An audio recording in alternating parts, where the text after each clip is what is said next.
Alhamdulillah nahmaduhu wa nasta'inuhu wa nastaghfiruh wa na'udzu billahi min shururi anfusina wa min sayyiati a'malina may yahdihillahu fala mudilla lahu wa may yudlil fala hadiya lahu wa asyhadu an la ilaha illallah wahdahu la syarika lahu wa asyhadu anna Muhammadan abduhu wa rasuluh.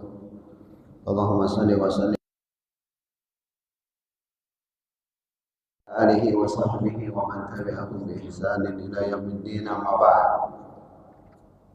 Kaum muslimin dan muslimat, azani Allah taala wa iyyakum. Senantiasa kita berdoa semoga Allah Subhanahu wa taala memuliakan kita semuanya di dunia wal akhirah. Alhamdulillah, Allah Subhanahu wa taala memudahkan bagi kita sekalian untuk mengerjakan salat subuh secara berjamaah, lalu dilanjutkan dengan mengkaji, mempelajari bersama agama Allah Ta'ala melalui kitab yang mulia, kitab Sahih Al-Bukhari yang disusun oleh Imam Al-Bukhari rahimahullah.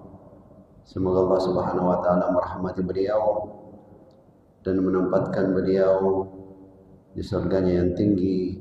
Demikian pula untuk kita sekalian. Hadis melalui Abu Hurairah radhiyallahu anhu dari Nabi sallallahu alaihi wasallam yang bersabda, "Sab'atun yuzilluhumullahu fi zillihi yawma la zilla illa zilluh." Ada 7 golongan yang akan berada di bawah naungan arasy-Nya Allah. Di hari tidak ada naungan selain naungannya Allah, yaitu di hari kebangkitan, di hari padang mahsyar. Di hari padang mahsyar, ketika manusia kepanasan, maka ada 7 golongan yang akan berada di bawah naungan arasy-Nya Allah. Mereka dalam kondisi nyaman, aman. Yang pertama adalah al-imam al-adil, pemimpin atau pemerintah yang adil. Tentunya seorang yang menjadi pejabat kemungkinan bisa mendapatkan 2 keadaan, antara keadaan yang baik atau keadaan yang buruk, kembali kepada perlakuannya sendiri. Kalau ia adil, maka dia dapatkan keutamaan ini, akan berada di bawah naungan arasy-Nya Allah pada hari kiamat. Sedangkan kalau dia zalim, ancaman neraka. Lalu yang kedua adalah syabun nasya'a fi ibadatillah, seorang yang melewati masa mudanya sibuk beribadah kepada Allah. Sehingga adik-adik kita yang masih remaja, masih muda, ini kesempatan yang jangan sampai lewat. Karena kalau sudah lewat, ya sudah lewat keutamaan ini. Ini khusus untuk orang yang melewati masa remajanya, masa mudanya dengan kesibukan ibadah kepada Allah, bukan kesibukan maksiat atau membuang-buang umur dengan hal yang sia-sia. Yang ketiga, warajulun qalbuhu mu'allaqun bil masajid, seorang yang kalbunya bergantung pada masjid. Yang ketiga inilah yang menjadi sorotan kita, yang lebih difokuskan di dalam bab ini. Orang yang kalbunya bergantung pada masjid. Setiap kali mendengarkan kumandang azan, maka apapun kesibukannya dia tinggalkan, dia utamakan panggilannya Allah Subhanahu wa ta'ala. Terkecuali ada memang uzur-uzur tertentu yang syariat, yang agama Islam ini membolehkan untuk dia tidak segera datang. Lalu selanjutnya, yaitu yang keempat, warajulani tahabba fillah ijtama'a alaihi wa tafarraqa alaihi, orang yang berkumpul karena Allah, bersahabat karena Allah. Dan kita harapkan majelis kita ini termasuk yang keempat ini. Orang-orang yang bersahabat karena Allah, berkumpul karena Allah, kemudian nanti berpisah dengan kesibukan masing-masing juga karena Allah. Lalu yang kelima, rajulun talabathu imra'atun zatu mansibin wa jamalin faqala inni akhafullah azza wa jalla. Seorang yang digoda oleh wanita yang cantik dan mempunyai kedudukan, lalu ia pun bisa mengatakan, saya takut pada Allah. Seorang laki-laki yang digoda oleh wanita, bukan wanita biasa, wanita yang cantik dan punya kedudukan. Apakah kelebihannya dari sisi hartanya, atau dari keturunannya, atau jabatannya, tapi dia mampu menolak godaan tersebut dengan mengatakan, inni akhafullah, sungguh aku takut pada Allah. Kemudian yang keenam, rajulun tasaddaqa akhfa hatta la ta'lama shimaluhu ma tunfiqu yaminuhu. Seorang yang bersedekah lantas dia sembunyikan sampai-sampai tangan kirinya tidak mengetahui apa yang diinfakkan oleh tangan kanannya. Gambaran tentang orang yang betul-betul menyembunyikan sedekahnya sampai-sampai orang dekatnya sekalipun tidak tahu kalau dia yang selama ini bersedekah, tidak tahu kalau dia yang bersedekah.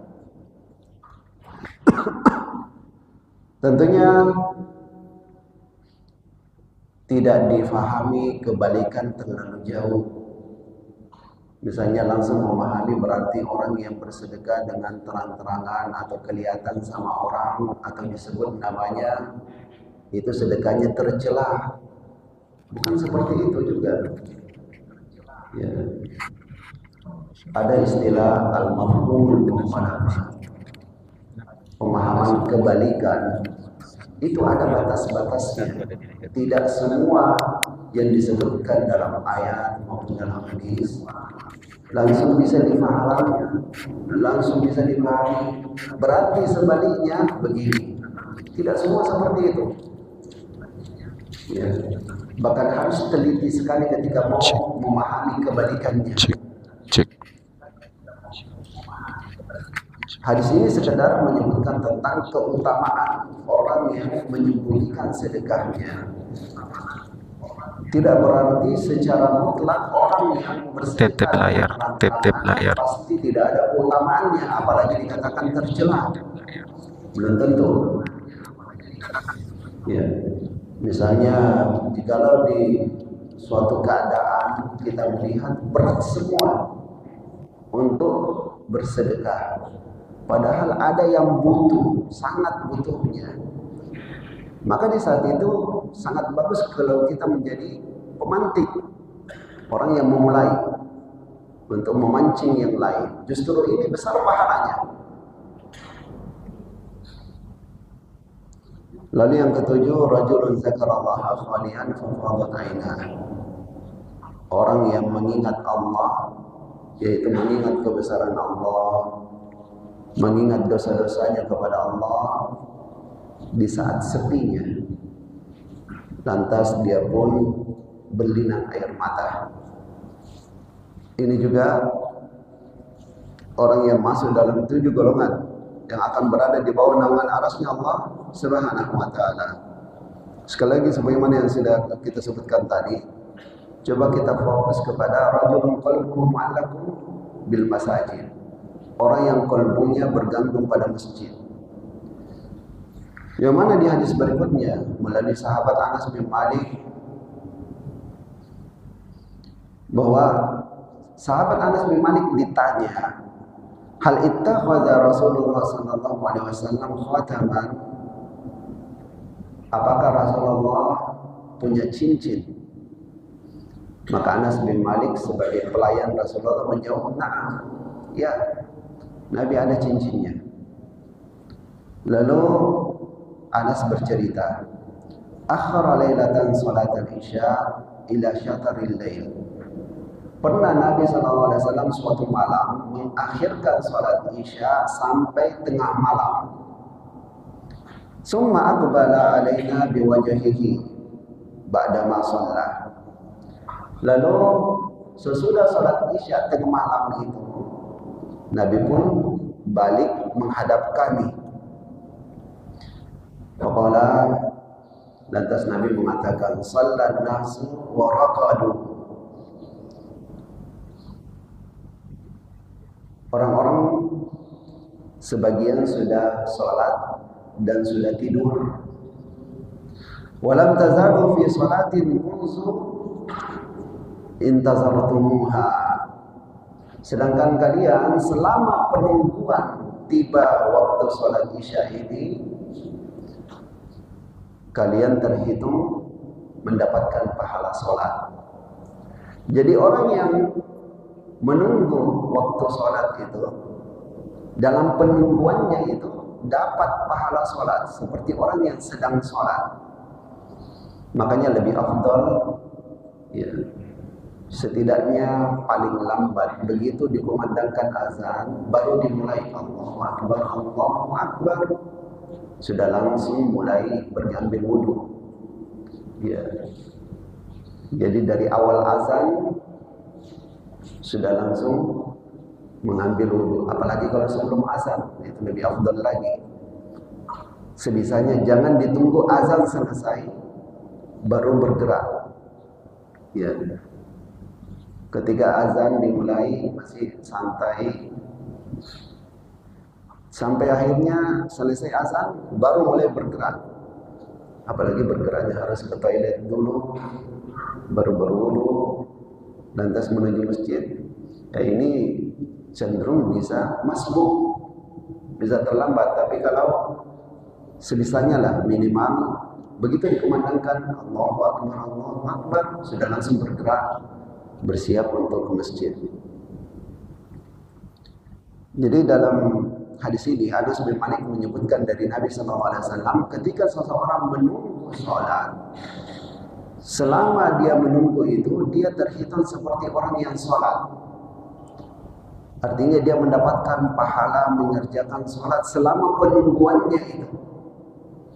Jadi itu tidak sia-sia. Menunggu sholat di masjid itu tidak sia-sia. Apalagi merasa seperti orang bodoh-bodoh, merasa duduk saja begini, menunggu. Itu bukan perbuatan bodoh-bodoh. Itu hal yang utama. Itu amalan yang utama, dan itu bagian daripada pemberian gizi untuk rohani dan pensucian jiwa. Itu bagian daripada pensucian jiwa. Lalu melalui sahabat Abu Hurairah radhiyallahu an dari Nabi SAW, beliau bersabda, "Man ghada ilal masjidi warah." Siapa yang pergi ke masjid di waktu pagi maupun di waktu sore, a'addallahu lahu nuzulahu minal jannati kullama ghada aw raha. Allah sediakan tempatnya di surga setiap kali ia pergi di pagi hari maupun di sore hari itu. Ini mencakup sholat 5 waktu. Setiap kali seseorang pergi di waktu terang, apakah itu di waktu di sholat subuh kah, zuhur, atau asar, ataupun di waktu malam, maghrib, isya, ya. Singkatnya sholat 5 waktu. Setiap kali seseorang pergi ke masjid, Allah sediakan untuknya tempat di surga. Artinya, andaikan dalam perjalanan sholatnya, atau sesudah sholatnya, ataupun sedang sholat, tiba-tiba dia meninggal dunia, maka tempatnya di surga. Dan sudah banyak kejadian. Kita lihat di zaman medsos ini, kita bisa lihat dengan gampang di YouTube melalui rekaman CCTV-nya sebagian orang. Ada orang sementara dengan tenangnya naik motor menuju masjid bawa sajadahnya, tiba-tiba jatuh meninggal. Ya, jatuh tanpa tabrakan, jalan pelan-pelan. Ada juga imam sementara mengimami meninggal. Ada juga jamaah sementara sholat jamaah meninggal. Insya Allah orang-orang yang seperti itu tempatnya di surga. Nah, ini juga sekaligus menjadi motivasi bagi kita untuk istiqomah. Karena jangan sampai pas lagi malasnya pergi sholat jamaah, lagi malas sekarang, tiba-tiba di situ ajalnya, rugi sekali. Ya, rugi sekali. Jadi siapa yang mendatangi sholat jamaah di masjid, maka Allah sediakan untuknya tempat di surga. Sekali lagi ini adalah motivasi untuk jaga sholat jamaah. Ya. Tanpa uzur, semata-mata karena lagi malas, paksakan diri. Adapun kalau ada uzur, ya lain. Berbeda kalau memang ada uzur, maka agama kita sendiri, yaitu Islam, mengizinkan bagi kita dan memaafkan uzur kita. Bahkan para ulama sudah menjelaskan, orang yang terbiasa dengan suatu amalan, lalu suatu saat dia mendapatkan uzur. Misalnya, sudah terbiasa menjaga sholat jamaah, tapi suatu saat sakit perut yang memaksa dia untuk harus ke toilet, sehingga terlewatkan sholat jamaah, dia tetap mendapatkan pahala sholat jamaah. Orang yang terbiasa dengan suatu amalan, suatu saat dapat uzur, maka dia tetap mendapatkan pahala amalan tersebut. Nah, ini bagian daripada keutamaan Islam. Ini bagian daripada kemurahannya Allah Subhanahu wa taala. Kalau kita lihat dari kehidupan manusia, mungkin tidak semua perusahaan kalau melihat ada pekerjanya yang selama ini rajin, kemudian suatu saat ada halangannya, mungkin tidak semua yang akan memberikan tetap jalan gajinya. Berbeda dengan Allah Ta'ala, hambanya yang melakukan suatu amalan, lantas suatu saat ada halangannya, tetap Allah kasih gajinya, tanda kutip, yaitu pahalanya. Tetap Allah kasih pahalanya. Inilah keutamaan istiqomah di dalam amalan. Ya. Berbeda dengan orang yang tidak istiqomah dengan suatu amalan, ketika dia dapat uzur sekalipun, ya dia tidak dapat pahalanya. Ketika karena sesuatu dia tidak kerjakan, ya dia tidak dapat pahalanya. Tetapi orang yang istiqomah dengan suatu amalan tetap dapat pahala amalan itu, ya, pahala amalan, bukan sekedar pahala niat. Bahkan dia dapatkan pahala beramal. Lalu Imam Bukhari menyebutkan tentang bagaimana dulu Rasulullah SAW, sebagaimana juga sahabat beliau, bagaimana semangatnya di dalam menjaga sholat jamaah. Ketika diceritakan oleh Al-Aswad bahwa pernah kami berada di dekat Aisyah radhiyallahu anha ummul mukminin, lalu kami berbicara tentang al-muwazabah ala shalah wa ta'zim laha, menjaga terus-menerus menjaga salat dan mengagungkan salat. Maka Aisyah pun bercerita, lama marada Rasulullah sallallahu alaihi wasallam, ketika Rasulullah SAW sakit, maradahul ladzi mata fihi, sakit terakhirnya yang beliau meninggal pada sakit tersebut, ceritanya fahadaratis salat fauzzin, tiba waktu salat dikumandangkan azan, maka Nabi katakan, muru Abu Bakrin falyusalli bin nas, suruh Abu Bakar imami jamaah. Maka ada yang mengatakan ini Aisyah. Aisyah yang bercerita ini tidak menyebutkan, beliau cuma mengatakan, ada yang mengatakan, inna Abu Bakrin rajulun asif, idza qama fi maqamik lam yastati an yusalli bin nas. Ya. Abu Bakar ini seorang yang gampang terharu. Ya, seorang yang gampang terharu ketika mendengarkan ayat ataupun membaca ayat, gampang menangis. Ya. Kurang layak ia untuk mengimami orang-orang jamaah. Bapaknya sendiri, ya. Abu Bakar kan bapaknya Aisyah radhiyallahu anha. Maka Rasulullah ulangi kalimatnya, suruh Abu Bakar imami jamaah. Kembali Aisyah mengulangi kalimatnya, Abu Bakar ini orang yang gampang menangis, nanti tidak kuat mengimami orang. Maka Rasulullah kembali memerintahkan yang ketiga kali, suruh Abu Bakar imami jamaah. Lantas Rasulullah SAW menambahkan di kali ketiga ini, Rasulullah tambahkan kalimat inna kunna sawahibu Yusuf. Ya, kamu ini, kalian perempuan ini serupa dengan orang-orang yang terlibat dalam kasusnya Nabi Yusuf. Bagaimana itu kasusnya Nabi Yusuf? Dalam kasusnya Nabi Yusuf ini sebenarnya kan yang tergila-gila Zulaikha. Ya, sebenarnya yang Zulaikha yang tergila-gila kepada Nabi Yusuf alaihissalam karena ketampanannya. Namun yang disampaikan terbalik, Yusuf yang tergila-gila pada dia.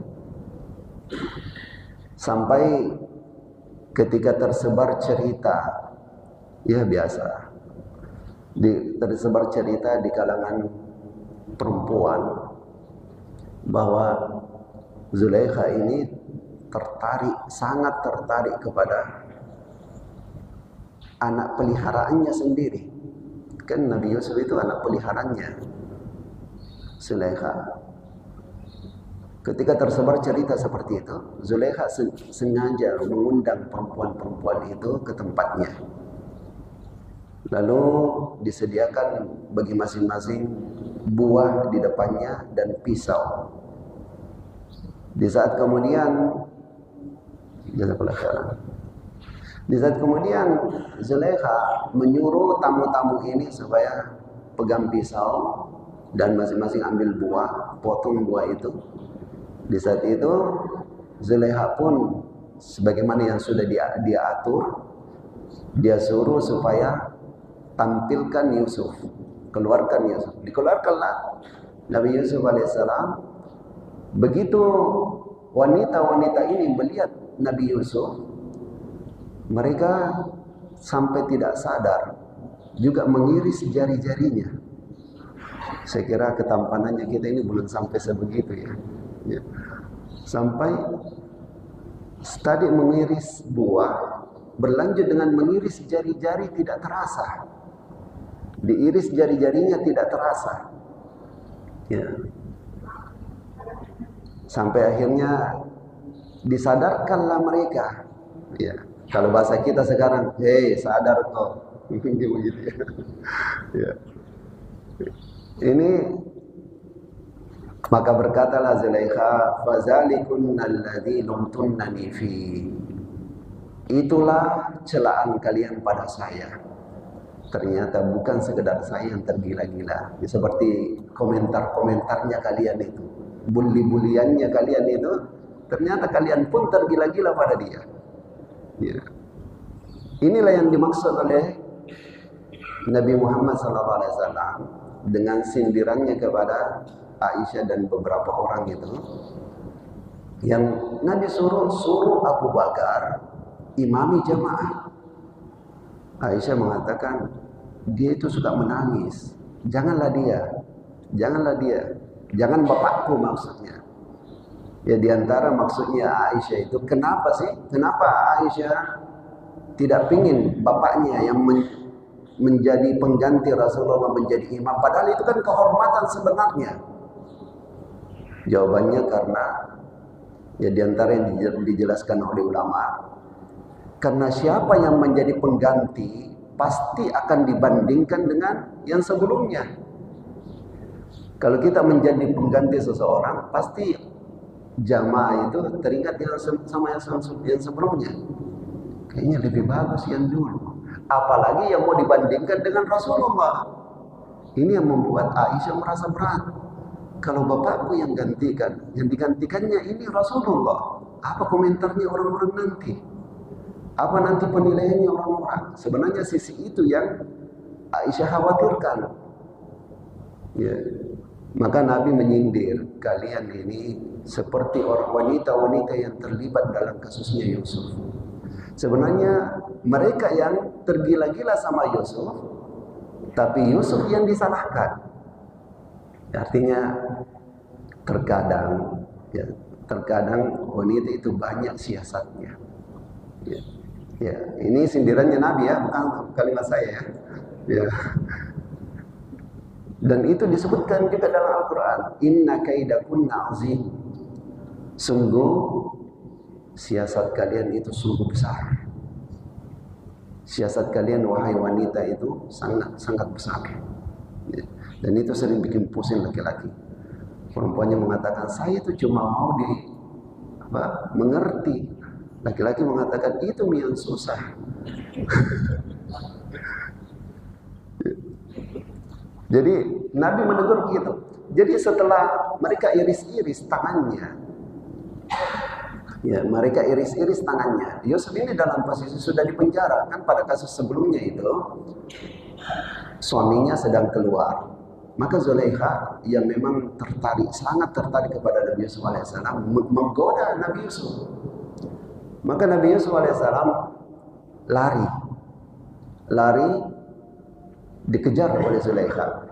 Ya, ini jarang-jarang ini. Bisalah kita gambarkan, tergambarlah bagi kita kalau perempuan sampai mengejar, wah parah betul itu. Sukanya itu, cintanya itu bukan main membaranya. Sampai dikejarnya Nabi Yusuf alaihissalam, sampai akhirnya Nabi Yusuf buka pintu mau lari keluar, ternyata ada tuan rumahnya di luar. Pas suaminya ini ada. Nah, sinilah bilanglah Zulaikha bahwa dia yang mau sama saya, dia yang paksa mau memaksa saya. Ya. Singkatnya di penjara Nabi Yusuf alaihissalam, di penjara. Ya. Yang mana saat itu sebenarnya ada penjelasan ke suaminya. Lihat yang robek itu pakaiannya bagian mana. Kalau yang robek pakaiannya Yusuf itu bagian depan, berarti memang Yusuf yang mau. Tapi kalau yang robek bagian belakang, bukan dia yang mau, dia yang ditarik. Ternyata yang robek bagian belakang. Tapi yang namanya pejabat, takut malu, daripada malu, Yusuflah yang disalahkan. Yusuf yang dijebloskan ke dalam penjara. Sampai itulah tersebar cerita, ya bagaimanapun juga ada ya cerita-cerita istilahnya apa ya ini, ya gibah sebenarnya ya, gibah cerita-ceritanya kaum wanita yang mengomentari tentang Zulaikha. Sampai itulah dia undang seperti tadi itu. Sampai setelah terbukti mereka pun sangat tertarik, tergila-gila sama Yusuf alaihissalam. Tetap saja Yusuf tidak dikeluarkan dari penjara. Ya, tetap saja Yusuf tidak dikeluarkan dari penjara. Padahal sudah ketahuan memang Yusuf tidak bersalah. Makanya Nabi SAW menyindir, ya, ketika Aisyah menolak bapaknya, ya, berusaha untuk supaya jangan bapaknya yang menjadi pengganti Rasulullah dalam imam jamaah. Ya, Rasulullah tegur, kalian itu seperti wanita-wanita yang terlibat di dalam kasus Yusuf. Ya. Ini biasa juga di kalangan ulama kalau menyindir santriwatinya, inna kunna sawahibu Yusuf. Kalian itu seperti wanita-wanita yang terlibat di kasus Yusuf. Ini, jadi kalimatnya Nabi dalam hadis ini sering digunakan oleh para ulama. Kalau mau menyindir kaum wanita, ya kalau mereka lagi bersiasat gitu. Maka Nabi SAW suruh, tetap menyuruh, muru Abu Bakar fayusalli bin nas, suruh Abu Bakar yang menjadi imam jamaah. Akhirnya keluarlah Abu Bakar, masuk ke dalam masjid dan memulai sholat. Di saat itu Nabi SAW merasa sakitnya agak berkurang, sakitnya berkurang. Fa kharaja yuhada baina rajulain, maka Nabi pun memasuki masjid dengan dibopong oleh dua orang di kiri dan di kanan Nabi. Beliau diangkat, ya, dibantu berjalan menuju sholat jamaah. Inilah poinnya di sini yang digarisbawahi. Begitu semangatnya Nabi SAW dalam menjaga sholat jamaah, bahkan dalam keadaan dibopong masuk ke dalam shaf. Di saat itu berkata sahabat yang bercerita, saya masih teringat ketika Nabi SAW berjalan sambil dibopong itu. Ya. Di saat itu farada Abu Bakrin an yata'akhkhara. Abu Bakar mau mundur. Ini sudah dimulai sholat jamaah. Begitu melihat Nabi, Abu Bakar mau mundur. Fa'auma ilaihi Nabi sallallahu alaihi wasallam an makanat. Maka Nabi kasih isyarat, tetap di tempatmu. Artinya tetap jadi imam. Sampai kemudian Nabi duduk di samping Abu Bakar, di samping kirinya. Nabi duduk di samping kirinya Abu Bakar dan juga sholat. Lalu ada yang bertanya kepada perawi hadis ini yang bernama A'mash. Al-A'mash sudah pernah saya ceritakan. Beliau seorang yang sangat tegas dan sangat selektif di dalam memberikan hadisnya. Sampai suatu saat pernah tukang cukur sebagian rambutnya disisakan. Lantas tukang cukur ini pergi duduk. Ya. Sampai A'mash bertanya, ini belum selesai, kenapa duduk? Kata dia, barulah saya akan teruskan kalau disampaikan hadis ke saya. Karena mereka semangatnya umat Islam dahulu itu untuk mendengarkan hadis sampai seperti itu. Ya, sampai tukang cukur ya, berharap supaya mendengarkan hadis dari A'mash. Nah, di antara perawi hadis ini adalah Al-A'mash. Saat itu A'mash ditanyakan, waktu Nabi duduk di samping kirinya Abu Bakar, apakah Abu Bakar mengikuti Nabi, kemudian jamaah mengikuti Abu Bakar? A'mash mengatakan, betul. Jadi Abu Bakar yang sholat berdiri, yang menjadi imamnya jamaah, Abu Bakar sendiri ikut kepada Nabi yang berada di sebelah kirinya yang sholat dengan duduk. Ya, itu jadi duluan, dan nampak di sini duluan gerakannya Nabi, baru Abu Bakar. Wallahu a'lam. Ya, itu yang disebutkan di dalam hadis ini.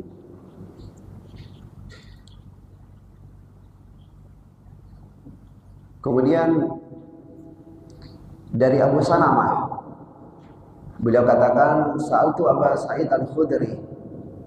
Saya bertanya kepada sahabat Abu Sa'id Al-Khudri radhiyallahu anhu. Sahabat Abu Sa'id Al-Khudri termasuk sahabat muda di zaman Nabi sallallahu alaihi wasallam. Seperti Abdullah bin Umar, Abdullah bin Abbas, itu sahabat-sahabat muda di zaman itu. Ya.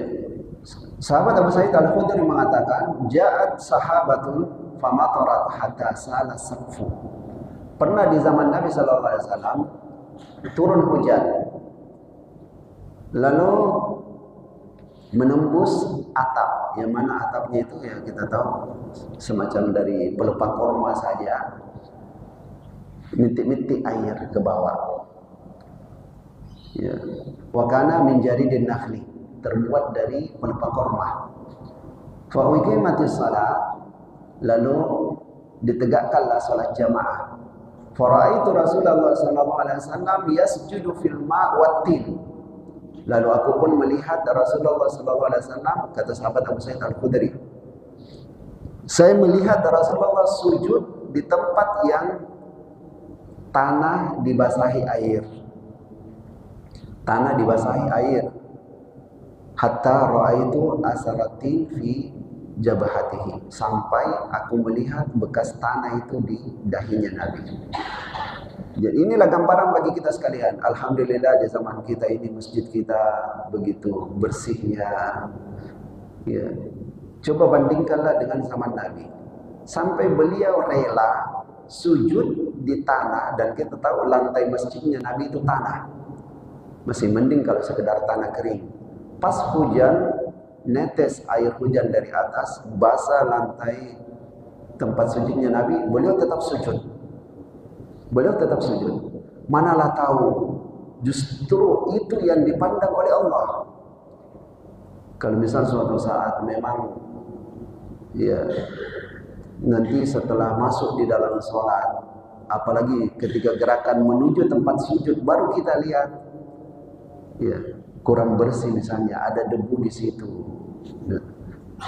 Misalnya kadang di tempat begini ada orang salat di situ, pas mau sujud atau pas sujud merasakan ada debu rasanya. Dalam kondisi seperti itu tidak usah marah. Ya. Sujud yang kedua, sujudlah dengan tulus. Di rakaat kedua lagi, sujud di tempat itu lagi, sujudlah dengan tulus. Semoga itu terpandang sebagai perendahan diri kepada Allah. Bisa saja, siapa tahu itulah ya Allah pandang dari amalan-amalan kita. Karena kita kan tidak tahu ini, di antara sekian banyak amalan kita ini, mana yang betul-betul ikhlas, mana yang betul-betul diterima oleh Allah, dipandang oleh Allah, yang kita tidak tahu. Bisa jadi justru yang begitu. Ya, contoh di sini Nabi SAW rela sujud di tanah yang basah. Sampai kata sahabat Abu Sa'id Al-Khudri, bekas tanah itu nempel di dahinya Nabi SAW. Nah, sebelum saya lanjutkan ini, sudah ada beberapa hadis yang saya baca, mungkin ada yang perlu diperjelas. Ya,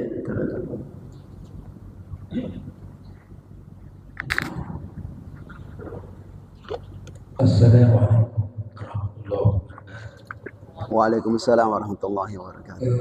Tadi Ustaz bahwa seseorang yang banyak misalnya dari dalam maghrib ke isya, kemudian dia menanti dalam keadaan diam, itu lebih bagus atau ada pahalanya?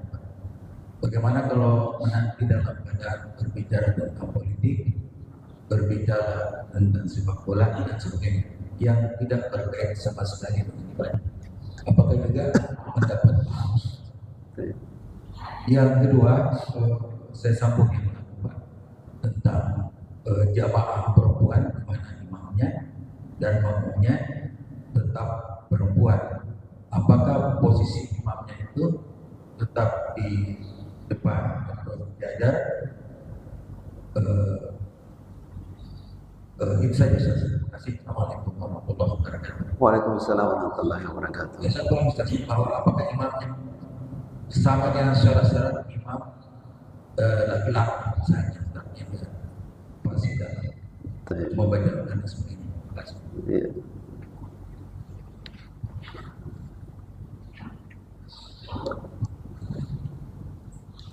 Menunggu waktu sholat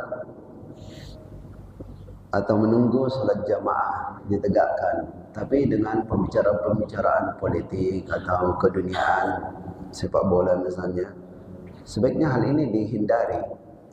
Karena kita tahu ada hadis yang berkenaan dengan doanya malaikat untuk orang yang tetap berada di tempat sholatnya sesudah sholat. Selama seseorang masih berada di tempat sholatnya sesudah sholat, yang sudah kita bahas, ada ulama mengatakan ya tempat sholatnya itu tempat di mana tadi dia berdiri sholat sampai salam, di situ harusnya dia duduk. Sebagian memahami lebih luas dan nampaknya ini lebih lapang, ya, yaitu selama dia masih berada di dalam ruang masjid sehabis sholat, selama dia masih berada di ruang masjid, kalau bisa di tempatnya tadi itu lebih bagus, kalau memang masih bisa di situ. Ya, tapi kalau sulit atau ada sesuatu yang membuat dia pindah tempat, semoga tetap masuk di dalam hadis ini, yaitu malaikat terus mendoakannya, Allahumma shalli alaihi, Allahumma ighfir lahu, ya Allah bersalawatlah untuknya, ya Allah ampuni dia, ya Allah rahmati dia. Kata Nabi, selama malam yuhdis fihi, selama dia tidak yuhdis. Nah, ulama hadis di dalam menjelaskan apa kata yuhdis, apa arti kata yuhdis di situ. Ada yang mengatakan yang pertama, selama dia tidak berhadas, selama tidak batal wuduknya. Yang kedua, selama dia tidak berbicara pembicaraan duniawi.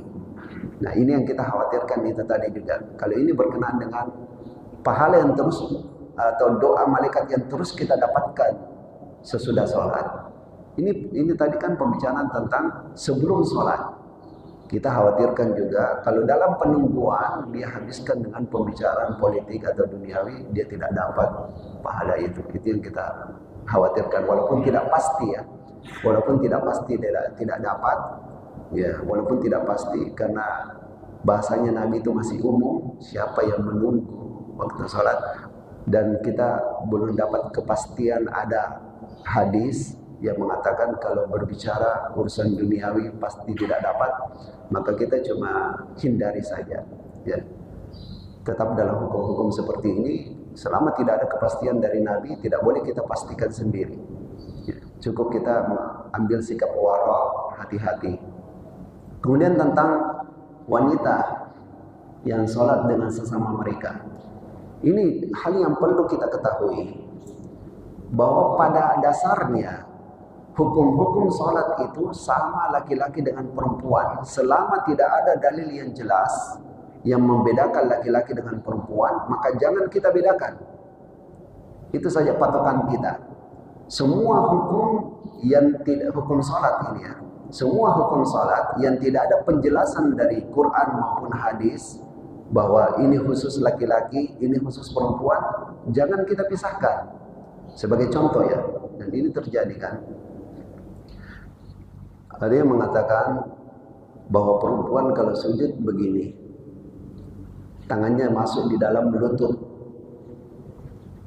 sampai tambahlah penjelasan di antara hikmahnya nanti gampang melahirkan dan lain-lain. Adakah dalilnya hal ini? Tidak ada. Dari mana itu? Maka sebaiknya jangan tidak seperti itu. Hukum laki-laki dengan perempuan itu sama, kecuali yang jelas-jelas ada hadis membedakan. Misalnya perempuan pakai jilbab, laki-laki tidak ya. Perempuan harus tutup kakinya, karena kakinya perempuan masih terhitung aurat di dalam sholat, laki-laki tidak. Itu jelas dalilnya yang seperti itu. Adapun ada cara khusus, perempuan sujudnya khusus, ada cara khususnya, di mana dalilnya yang seperti itu ya. Jadi dengan mengetahui dasar ini, patokan umum, semua yang tidak ada pembedaan di dalam hadis antara laki-laki dengan perempuan, hukumnya tetap sama. Nah, ketika perempuan dengan sesama perempuan mengimami, apakah menjaharkan? Ya jaharkan. Selama tidak ada laki-laki di situ, menjaharkan juga dalam salat subuh, maghrib, isya, jaharkan juga.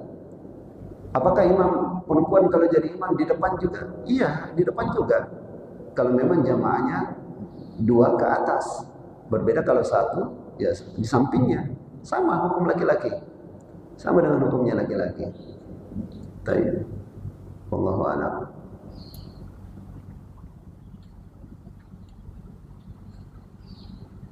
Ya, saya lagi.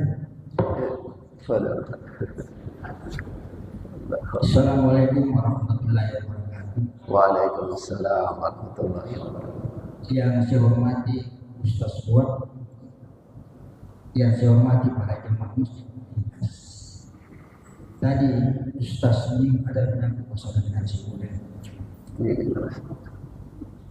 Yang saya itu di sini tentang negara sunnah.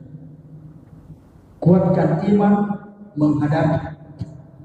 Surah diulangi Pak. Ya. Diulangi Pak. Kuatkan iman menghadapi tantangan. Subhanallah. Contoh, di mana sama kita ketahui bahwa alat-alat dalam komunikasi sekarang yang cukup canggih itu seperti itu. Yang ditonton itu bukan hanya bapak-bapak, ibu-ibu atau orang tua, ditonton oleh para generasi muda, anak-anak milenial. Di dalam topik itu ada hal-hal yang tidak bisa ditonton oleh orang yang belum berkeluarga. Yang saya sebutkan. Nah, barangkali itu kita bagi umat Islam. Itu yang pertama. Yang kedua, di mana sama kita katakan bahwa kota kita ini adalah kota metropolitan. Kalau kita menghadapi jalan raya waktu itu macet, biasa banyak orang tidak sabaran di situ menghadapi tantangan macet tersebut. Orang menabrak kita dari belakang, ditegur nanti marah. Nah ini. Yang ketiga, saya sangat berterima kasih dan bersyukur kepada Allah Subhanahu wa Ta'ala bahwa gencatan senjata di Palestina hari ini telah dikatakan. Betapa indahnya, mungkin karena doa-doa bagi umat Islam yang berada di dunia ini sehingga terjadi hal demikian. Demikian saya kepada Ustaz. Assalamualaikum warahmatullahi wabarakatuh. Waalaikumsalam warahmatullahi wabarakatuh. Ya, pertama kita mendoakan Bapak semoga Allah Subhanahu wa taala menjadikan mulia, terhormat dunia dan akhirat. Ya. Dan alhamdulillah ya Bapak tadi singgung masalah generasi muda. Beliau walaupun umur tua tetapi penampilan masih sangat muda. Nah, ya yang pertama tadi ya, gimana? Oh masih bisa. Ya.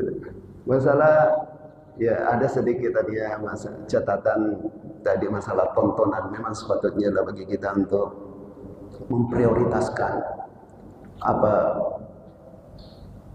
Kalau bisa difikirkan dulu apa yang mau dilihat, manfaat apa. Karena sekedar scroll ini bisa juga merusak otak ya. Terlalu banyak informasi masuk. Mata juga capek, lelah. Melihat terus tanpa sadar ternyata sudah 1 jam. Tanpa disadari ternyata 1,5 jam. Scroll terus menyiksa mata, menyiksa pikiran.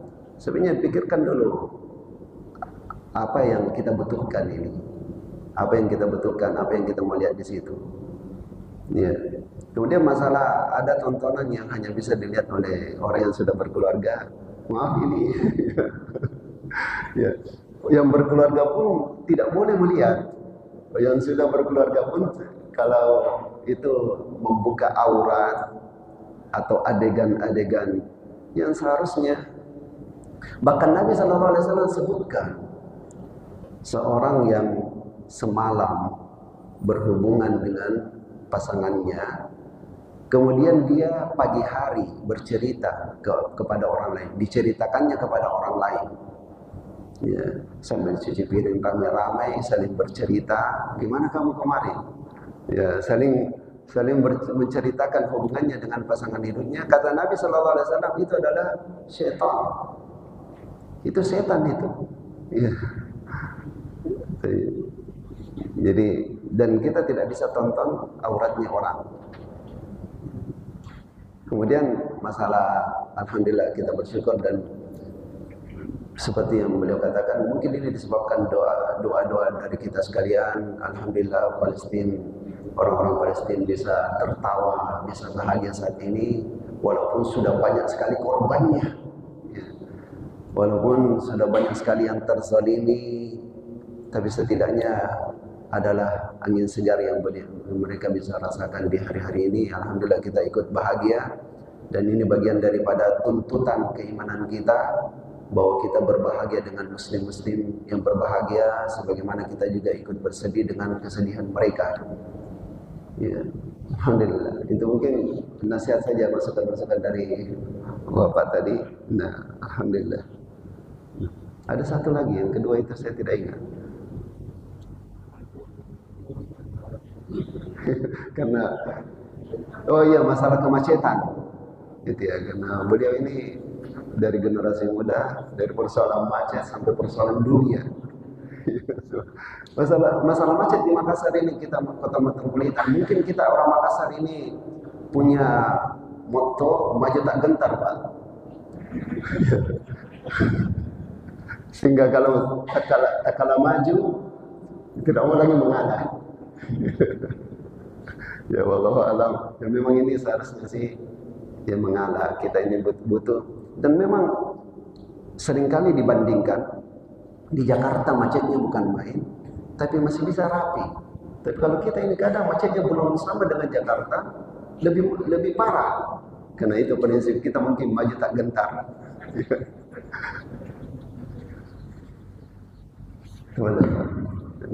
Ya, bismillahirrahmanirrahim. Assalamualaikum warahmatullahi wabarakatuh.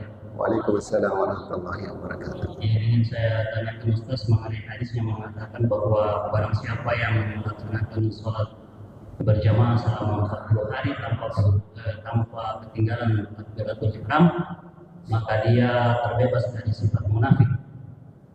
Bagaimana penjelasannya itu, Ustaz? Kemudian yang kedua, apakah pernah Rasulullah SAW melaksanakan sholat 5 waktu, sholat wajib sendirian dalam hidup? Nah, saya belum pernah dengar dalil bahwa Rasulullah pernah melaksanakan sholat sendiri. Demikian. Ya, ini hadis yang sangat penting kita bahas memang. Sangat penting untuk kita ketahui tentang siapa yang menghadiri sholat 40. Ya, sholat 40. Kemudian ada dua pemahaman. Banyak dari jamaah haji dan umroh, ya, memahaminya itu, ya tentunya diambil pemahaman ini dari pembimbingnya juga, atau yang orang yang di kampungnya. Memahaminya 40 sholat. Dari penjelasan para ulama, yang kuat itu bukan 40 sholat, tapi 40 hari, seperti yang beliau sebutkan tadi. Siapa yang menjaga sholatnya tidak ketinggalan dari rakaat pertama, itu masalah dia mendapatkan takbiratul ihram, itu penjelasan ulama. Ada yang mengatakan sebelum baca Al-Fatihah imam, dia sudah takbir juga. Ada yang mengatakan sekalipun sudah baca Al-Fatihah, bahkan sebagian mengatakan sekalipun selama dia masih dapat rakaat pertama. Ya, jadi ada dua pemahaman yang kalangan kebanyakan awam 40 sholat. Di tingkat ulama yang lebih dikuatkan itu 40 hari. Apa bedanya? 40 sholat itu berarti cuma 8 hari. Kan dalam sehari itu 5 sholat.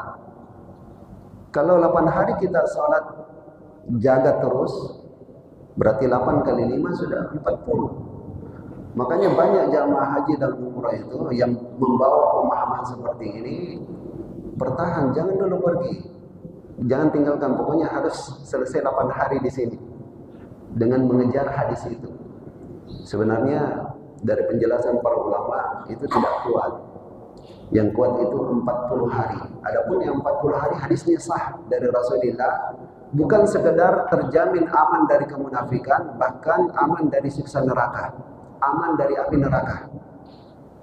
Siapa yang bisa menjaga 40 hari sholatnya itu tidak ketinggalan, tidak masbuk, maka dia dijamin oleh Rasulullah selamat dari dua, selamat dari kemunafikan dan selamat dari api neraka. Kalau hadis ini sah dari Rasulullah Sallallahu Alaihi Wasallam. Kemudian yang kedua tadi, ya, Rasulullah pernahkah beliau sholat 5 waktu sendirian? Tidak pernah. Beliau tidak pernah sholat 5 waktu sendirian. Tidak kita dapatkan riwayat, ya. Tidak kita dapatkan riwayat beliau sholat 5 waktu sendirian. Ya. Terkecuali ada isyarat, yaitu ketika beliau sakit, tidak mampu ke masjid, tidak mampu bangun. Ketika beliau sakit di akhir-akhir hidupnya itu dan tidak mampu bangun, ada tersirat di situ bahwa beliau saat itu sholat sendiri. Walaupun tapi tidak ada ketegasan. tidak ada ketegasan juga. Cuma yang jelas beliau tidak mampu bangun. Sempat beberapa waktu itu beliau tidak mampu bangun. Maka tentunya dalam kondisi seperti itu nampaknya dalam kondisi seperti itu beliau sholat sendiri. Nah. Ada lainnya? Ya, betul.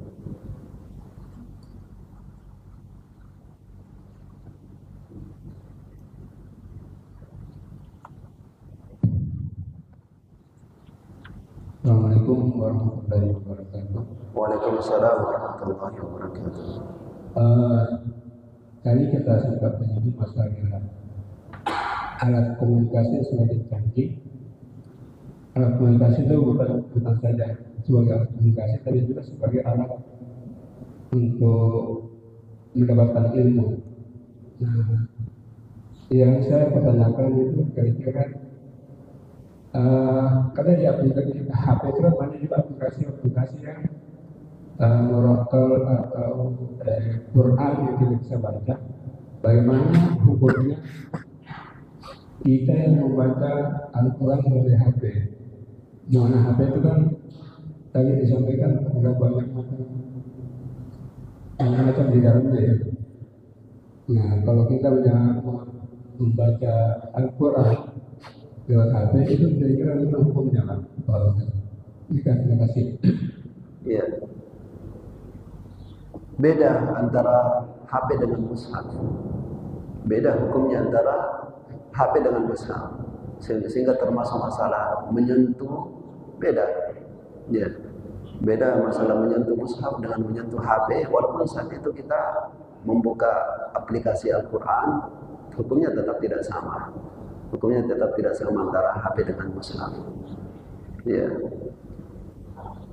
Dan juga kalau harus memilih yang mana lebih afdal membaca dengan mushaf.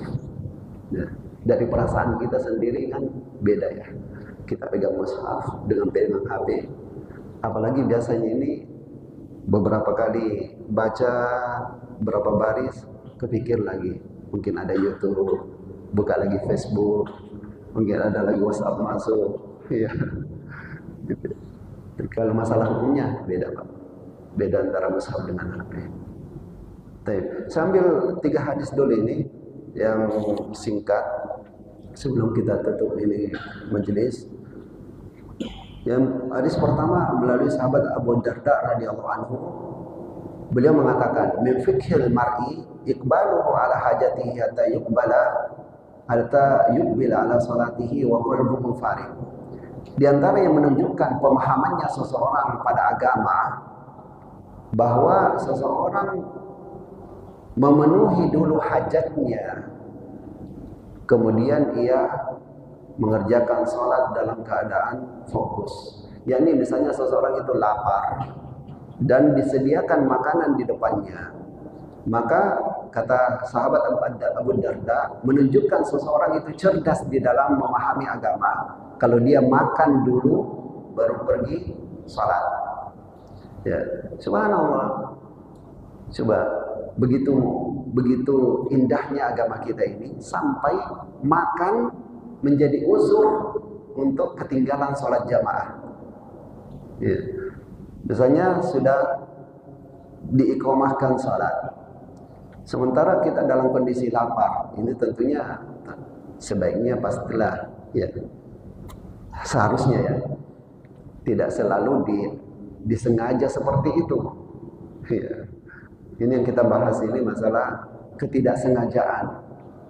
Pas pulang dalam kondisi lapar, sudah disediakan sama istri makanan, ternyata qomat atau ternyata azan, makan dulu.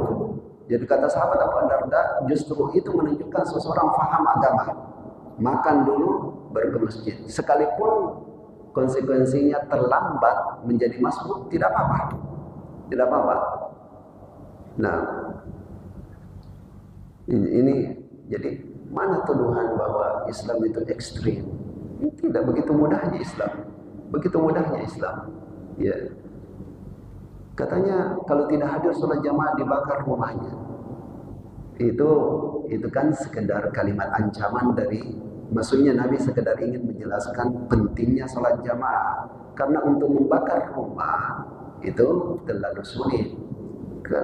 Kan Nabi sama-sama kita tahu lah, di rumah-rumah itu ada wanita, ada orang tua, ada anak-anak, yang semua mereka itu tidak wajib menghadiri sholat jamaah.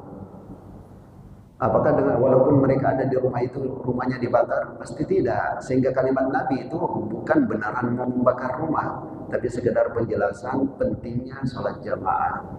Nah, tapi ternyata di balik itu kita diajarkan kalau hidangan ada di depan kita, kita lapar, makan dulu.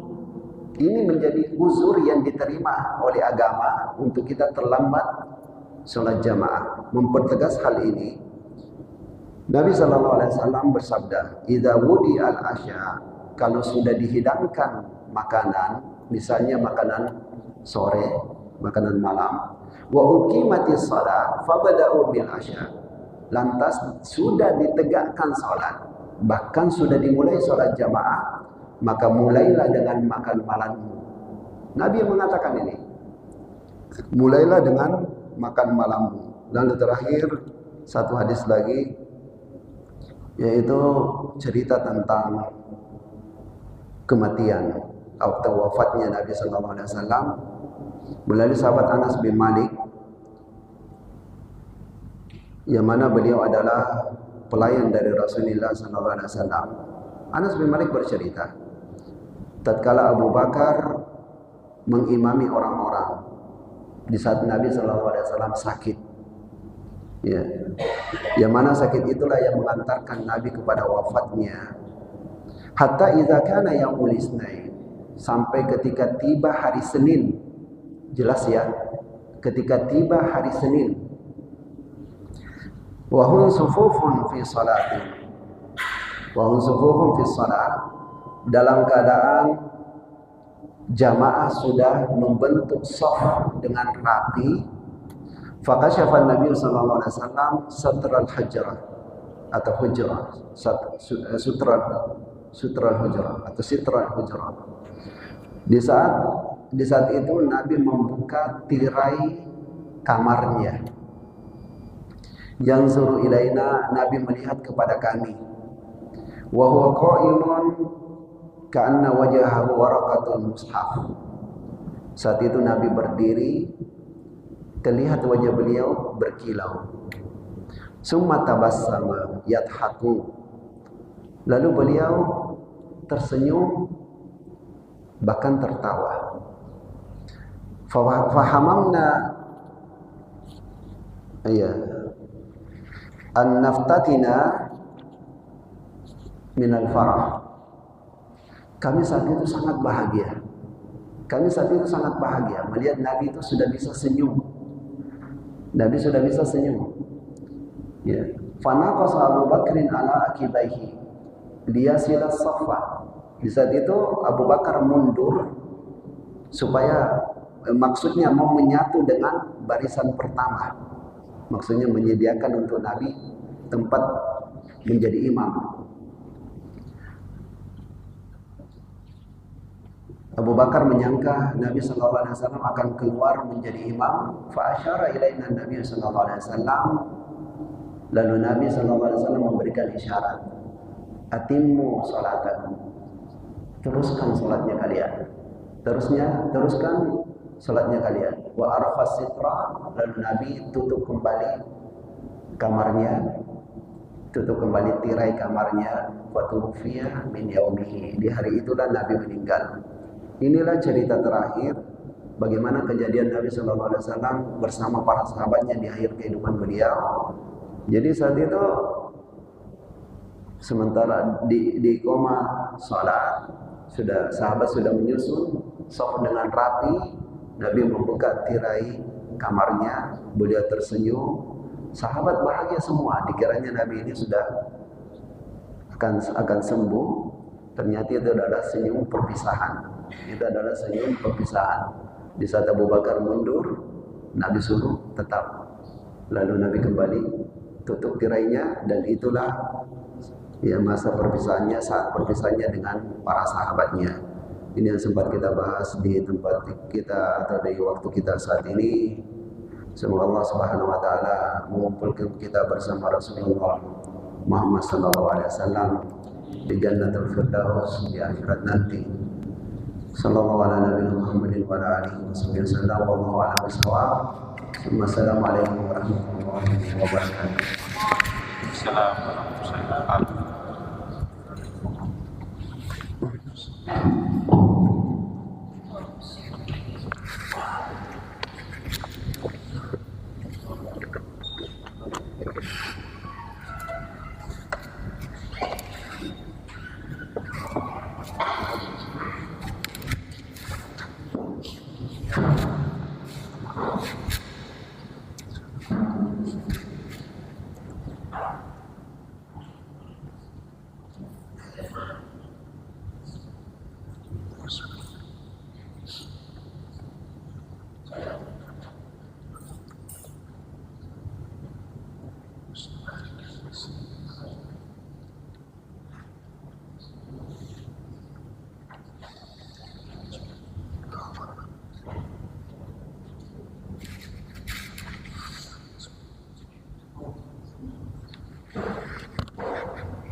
Tarik masuk.